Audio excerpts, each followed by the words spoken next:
Next up, we'll talk about creating tags. Now remember, there are two different types of tags. We'll talk about both of them. They're both very easy to make. There's lightweight tags, which are just a piece of text referring to a commit. And then there are annotated tags that have additional metadata aside from just a name, make a lightweight tag. They also include author's name and email, the date, and a detailed tagging message.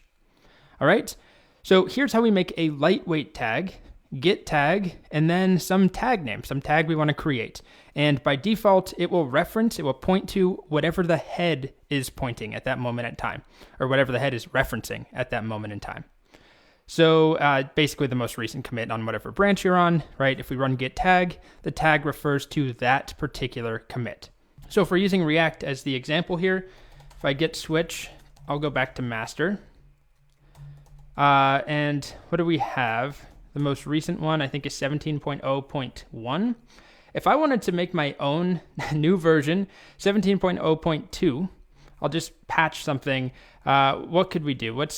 I don't know, we'll add a note to some file or something. This is going to be silly. Here's the contents of the entire repository. I don't know, let's go into the README and just change something very quickly. React is an awesome JavaScript library for building user interfaces. That's all we're going to do. And I'm going to add and commit that. So I'm on the master branch, git add README, git commit -m, I don't know, fix typo. It's not really a typo, but fix typo in README. Okay, so now if I want to tag this as a new release, which I normally would not do, certainly not for that, but if I wanted to, I can use git tag. And if I just do git tag with a tag name, like we'll do 17.0.2, it's a patch. The most recent one was 17.0.1, so this is just logically the next patch. Anyway, if that's what I want to do, I'll create a lightweight tag right here using the head, whatever head is referencing. Head references the master branch. The master branch, the tip is pointing at the commit I just made. Here we go. Well, doesn't seem like much happened, but if I do a git tag, it should show up down there. There it is. And I could keep moving, right? I could do some more work. Let's make another quick change. Let's say that we do another typo fix. I don't know. How about I like my pet chickens?